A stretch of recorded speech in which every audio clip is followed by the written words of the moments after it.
Hello, Facebook. Michelle Kramer here, coming to you live. Your Live Abundantly life and health coach. So why isn't it there? Why are you seeing yourself struggling with that? So something that I came across, and I just think this is brilliant in truth, is suboptimal motivators. If you are dealing with your motivation is powered by suboptimal motivators, then you're going to have some problems. You're not going to maintain that motivation. So some of the things that are these suboptimal motivators would be maybe trying to impress someone. Like, that's your motivating factor. You're trying to impress someone, so you're doing what you're doing to get that to happen. Or maybe you're looking for money. You're wanting to make more money, and so you're letting that be your motivator. Maybe you're looking for status, like you want that another notch on your belt, you want that promotion, so that's your motivator. Maybe fear is your motivator. You're not really sure where life is going to take you, or you're worried that if you don't do this, that something bad is going to happen, so fear is your motivation. Those are kind of your suboptimal motivators. Those are the things that don't get down into the heart of you. Maybe some warning signs that you are dealing with suboptimal motivators for staying on task. You're overwhelmed all the time, or you're looking at a situation and you're not sure how to proceed. Maybe you are dealing with like starting your own business and you're really overwhelmed by the process, or you feel like your to-do list never ends and it overwhelms you. Another warning sign is that your motivators are the wrong kind of motivators, is that you can't find value in what you're doing.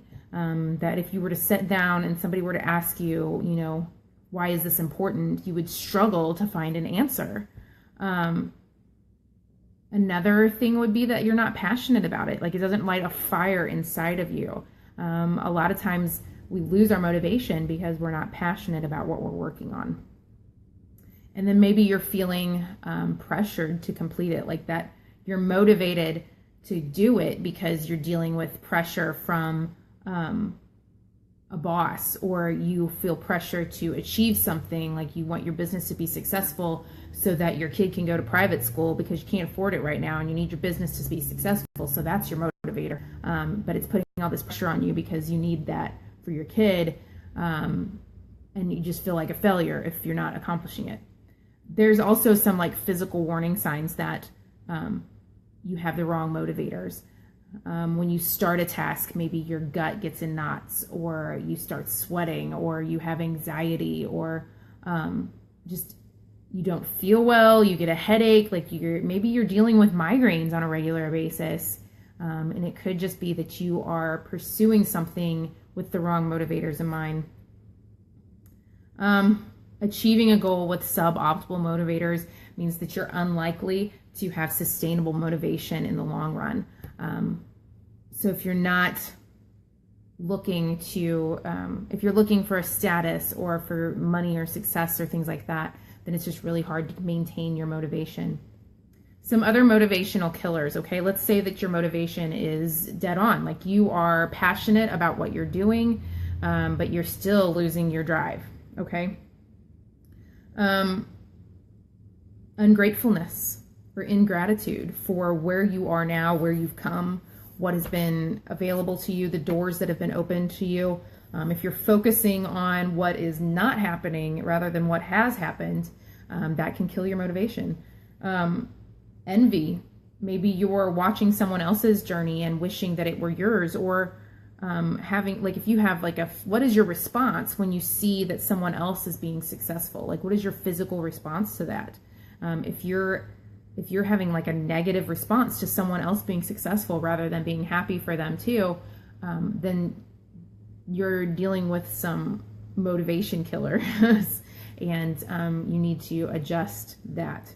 Impatience. So you're motivated for this to happen, but you're tired of waiting for it to happen. That's going to kill your motivation.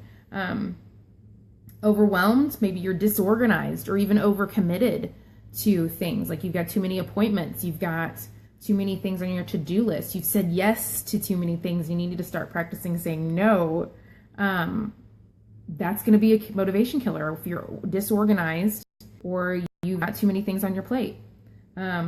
Inaction is a huge motivation killer. Doing nothing changes nothing. So if you don't have motivation right now, what are you doing to change it? If you're doing nothing, if you're just moping about how you can't get motivated, and that's not going to change. Like action can cure almost any ailments when it comes to something that requires motivation for you to press forward, whether it's eating healthy or exercising or working your business or reaching out to help people. Like whatever it is that you're striving for, you have to take action. Or maybe you've made no investment in it. So let's say that you started a business and somebody footed the bill for you to get started.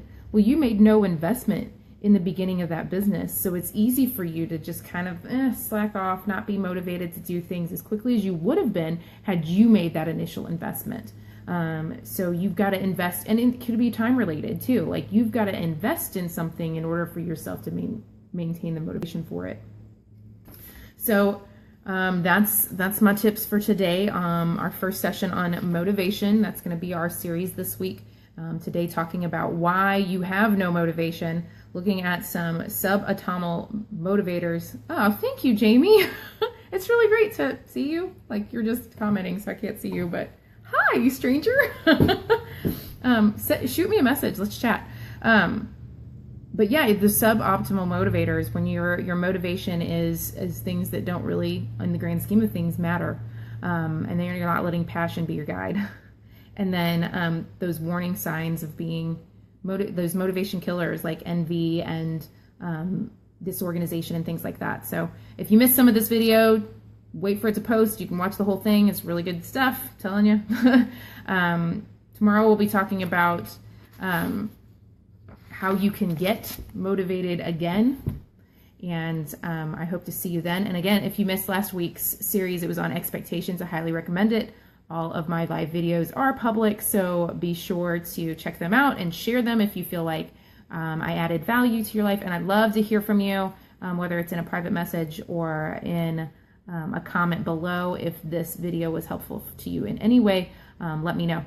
So I hope to see you tomorrow. This is Michelle Kramer, your Live Abundantly Life and Health Coach, signing off for the day. Have a good one.